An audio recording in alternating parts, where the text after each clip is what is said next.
Hello everybody. Hello.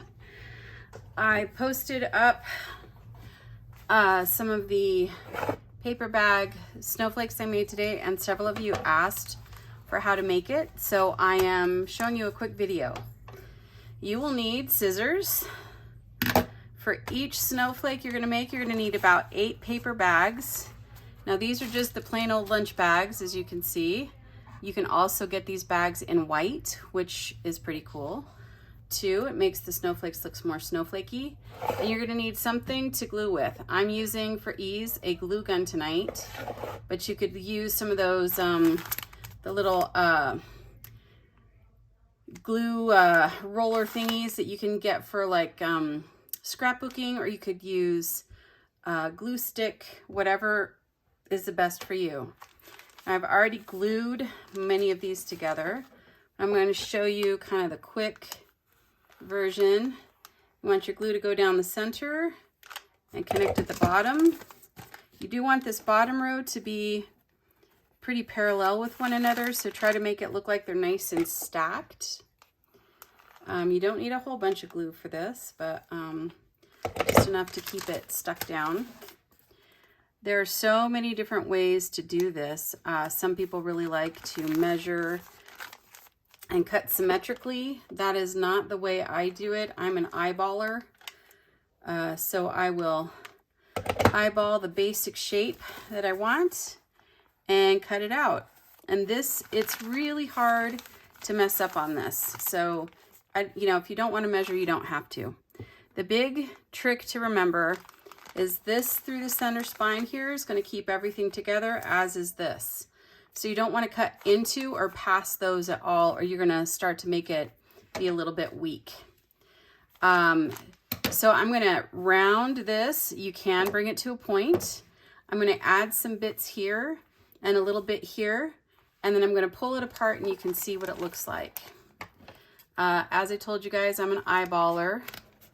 So we're just going to kind of make a general-ish about how this is going to go. Now you can see there's some of this that sticks out underneath when you're cutting through the real thick stuff. I like that to be a little cut off a little bit. Oop, this is looking more like a point than I thought it would, but again, you don't have to make this exact. So that's the tip. I'm going to come in right here and do a couple of designs. Now these can be pointy parts. I like rounded parts at times too. So you don't have to have them be any one thing. And I want you to look and see how not perfect that is. And that is going to be just fine. This is one of the easiest processes I have done. And you really don't have to be exact. You want it to be an ish though. Right, so I did a couple where I didn't do the same basic thing on either side and it looked a little funky. So I would suggest trying to do something like that.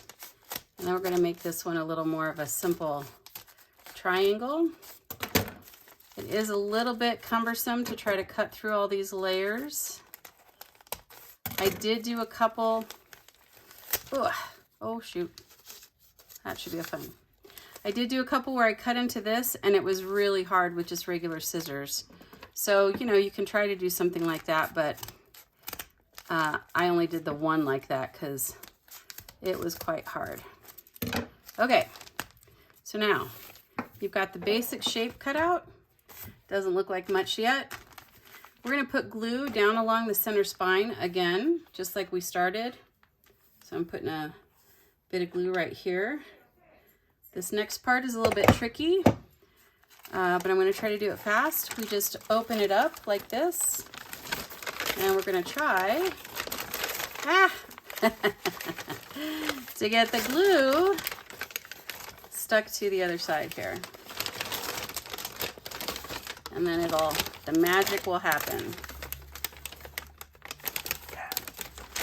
Okay, now check it out. That is the star. I can't tell how much you're seeing or not. Did I glue that side? So this is what they look like. Very, very simple. And then what I did is I took one of these edges And I just took a stapler and I stapled some twine, and that's how they got hung. Okay, so there's that one. Super simple. I want to show you one more because I thought it was really beautiful, and I didn't do one of these yet. And this I will do a little bit of drawing for.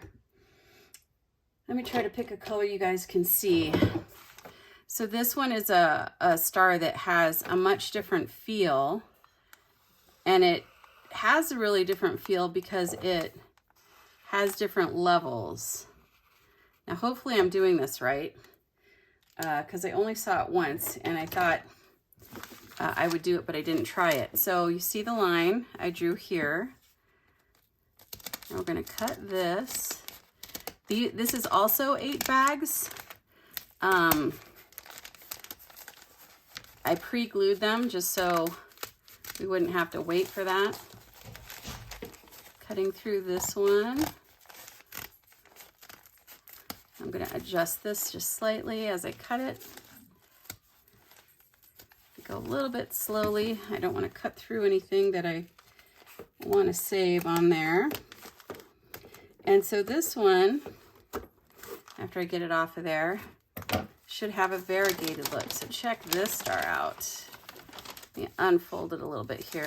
Oh, dang it.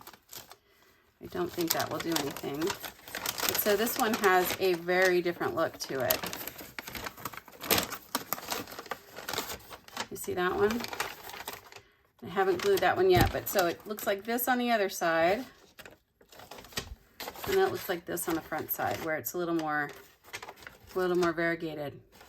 So that's the quick version of making these stars. It's 8 bags, whether they're these lunch bags or other white bags. Glue them together down the center and on the ends with the same sides facing, right? So like this is the flat side, put all the flat sides facing up then. Or if you do the folded side, this side, then put all those facing up. Where you always want the same side to be facing the same direction. You don't need to draw or measure. Just be careful not cutting through the center part. And then when you open them up, make sure you glue down along here again, and then you open them up and you glue it together. So I can get it to do what I want it to do. Okay, there you go. Super quick. Kelly, I hope that makes sense, and if not, let me know. And I'm thinking I'm going to do another video where I will show you guys how to do these. This is an upcycled old book made into an ornament. All right. Thank you guys. Talk to you soon.